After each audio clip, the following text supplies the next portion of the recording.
समस्त सास किचन को अनेक अनेक स्वागत।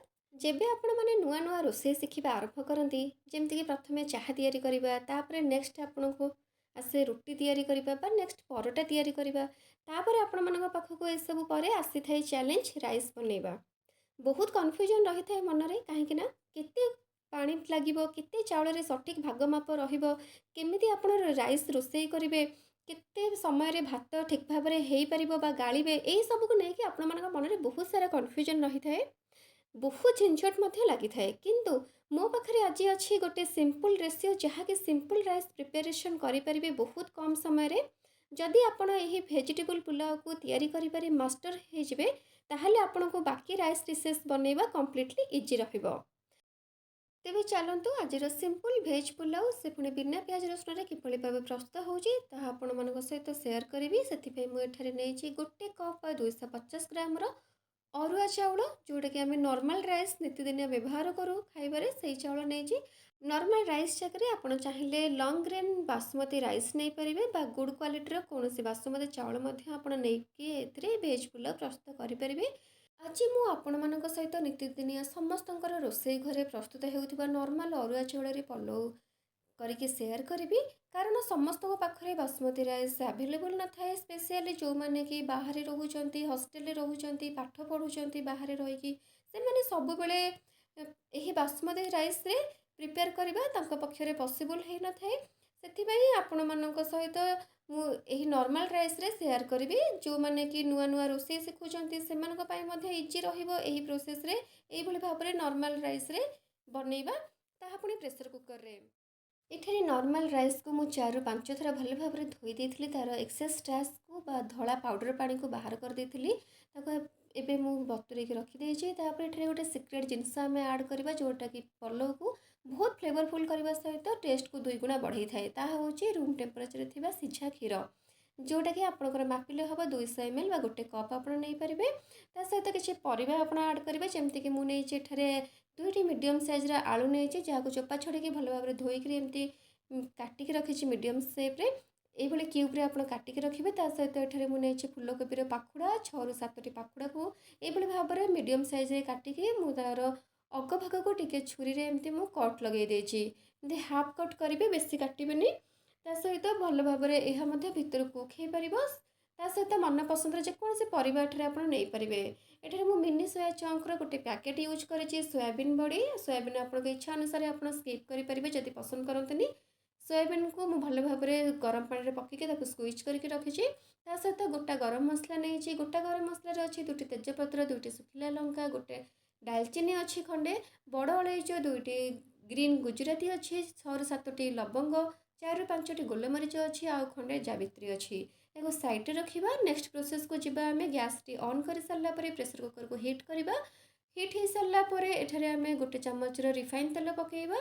आप रिफाइन तेल जब खाते ता जगह 2 चामच घी ऐड करेंगे यापर आम नॉर्मल जीरा पकेबा नॉर्मल जीरा जगह आपण मैंने शाही जीरा हाफ चामच पकई पारती जीरा हल्का भाव में फुटी आसला आप होल राइस स्पेसीस को ऐड करेंगे टिके टस करदे गैस फ्लेम को एकदम लो रे रखिकी प्रोसेस करेंगे तापर आप काट रखि सब पनीपरिया को ऐड करके या टस करेंगे सब पनीपरिया जिते आप पकाउं आप मन पसंदर परिवार आप जेकोसी परिवा नहीं पारे जमी गाजर है बीन्स है आपणकर ग्रीन मटर है जहाँ भी आपको पसंद से हिसाब से आप पलव रे परिवा ऐड करेंगे।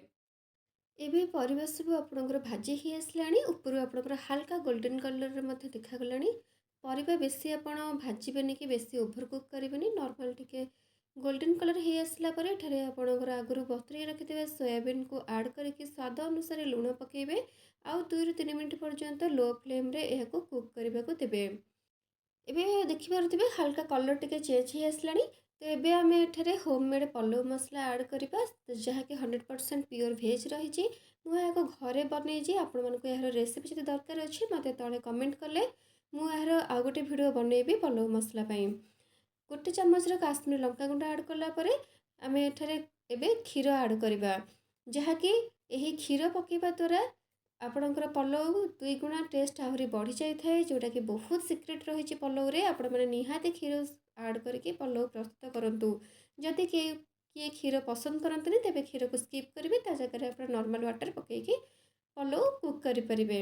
एवं बॉइलिंग आपंकर क्षीर स्टार्ट हो गला तो यह आप ओभर कुक करेंगे नचेत परिवा सब सीझीगले भल लगे। तो यही भाव में गोटा गोटा देखा जाउथुबा परिवा आप सोक कर राइस को ऐड करेंगे।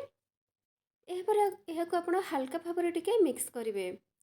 ध्यान रखिए जो चाउल आपणकर भांगी न जाए परिवा सहित भल भाव में चाउल को हल्का भाव में मिक्स कलापर आपड़ से पानी देवे। गैस रो फ्लेम को आपड़ एबे मीडियम रखिथे। एठारे मु 2 कप पानी नहीं मापिकी नहीं कहीं गोटे कप चाउल व्यवहार करी से गोटे कप 2 कप पानी मुझे व्यवहार करुँची। अधिका पानी बिल्कुल भी आपड़ देवे नहीं। बेसी पानी देला फल चाउल आपणकर बेसी सीझीज आउ बेसी अठा अठा लगे नॉन स्टिक रही। एबे आम लास्ट रे किछि इंग्रेडिएंट ऐड करवा जोटा कि बहुत फ्लेवर एनहांस करिवो एही राइस रे। ता होछि स्वाद अनुसार लुण ता सहित गोटे चम्मच गरम मसला नब आ गोटे एठारे मु आपनको सीक्रेट जिनस पकेबी जोटा कि होछि फाळे लेंबू। ए लेंबू रे सब बीज गुड़ाक मु आगुरु बाहर कर देछि। लेंबू आपणकर फाळे एथरे चुपुड़ीबा द्वारा कौन हुए ना राइस आपणकर बेसी हाथ को अठालिया लगेनी भात गुड़ाक सब पूरा खिला खिला होगी रहे। ता सहित लेंबूरे मध्य विटामिन सी रही एंटीऑक्सीडेंट प्रॉपर्टीज अच्छी जहाँकि आपणकर हेल्थ पाई बहुत लाभदायक। यापर आम ए लास्ट आ गोटे मसला ऐड करवा सेटा होची ब्लैक पेपर पाउडर बा गोलमरीच गुंड जहाँ को आप गोटे चम्मच पकईकि हल्का भाव में टिके गोलई देबे। तापर आपण प्रेशर कुकर लिड को ऑफ करदेवे एवं अपेक्षा करेंगे गोटे हुइसिल मारला पर्यंत। आ गैस रो फ्लेम को इस समय आप हाई रे रखिए। हाई रे रखिकी ही कुक करेंगे। बर्तमान गोटे हुइसिल आसीगला से इमिडिएटली आप गैस को ऑफ करेंगे। तापर आपण टिके छाड़ीदेवे जेपर्यंत यह कम्प्लीटली ठंडा न हो भर गैस ऑटोमेटिक रिलीज न हो से पर्यंत आप अपेक्षा करेंगे। बर्तमान पूरा ठंडा हो आसला गैस भी रिलीज हो सारी प्रेशर कुकर को खोलुचे। वाओ! कि सुंदर बास्ना आसूची पूरा महकी उठुची पूरा घर पूरा एत सुंदर बास्ना पूरा लक होगी जमती प्रेशर खोलिली बहुत सुंदर बास्ना आसूची। ता सहित आप देखिपे चाउल पूरा एकदम खिला खिला होगी अच्छी। चाउल बिल्कुल भी अठाड़िया है नहीं परिवा सब गोटा गोटा होगी सीझी। पानी बहुत भल भाव में ड्राए हो जाए भितर आउ तलु बिल्कुल भी लगिनी प्रेशर रे कहीं बहुत भल भाव में सठिक भाग मापर सहित पानी आउ चाउल मापिकी नि परफेक्टली होती। आपण मैंने घरे यह निश्चिंत ट्राए करूँ यही भाव में नॉर्मल राइस रे हो किंबा लॉन्ग ग्रेन बासमती राइस रे। एबे सर्विंग प्लेट को काढ़ी सर्व करने यह रेडी हो जाए। डेकोरेट करने जब चाहते तेज गार्निशिंग आपण धनिया पत्र फ्रेश काटिकी पकई पारे आ काजू भाजिक ऐड करेंगे। आपण को कही रखुच्छी जदि यह आप खाली एमती खाईपारती नचेत आप सैड डिश हिसाब से किसी नवाक चाहते तेज टमाटो चटनी कि जेकोसी रायता सहित आप गरम गरम सर्व करूँ। आशा करी कि आज रेसिपीटी आपको बहुत भल लगी जदि भल लगे तेज लाइक करने को जमार भूलें ना। यही भाव में मोर आगे आसुवा नुआ नुआ भिडियो नोटिफिकेशन पाइबापी सब्सक्राइब कलापर पाखे बेल बटन ऑल क्लिक करदे जहाँद्वारा कि अपलोड करुवा सब भिडियो नोटिफिकेशन सर्वप्रथम आपको मिल पार। पुणी देखा एक नुआ रेसिपी सहित से पर्यंत रही नमस्कार जय जगन्नाथ।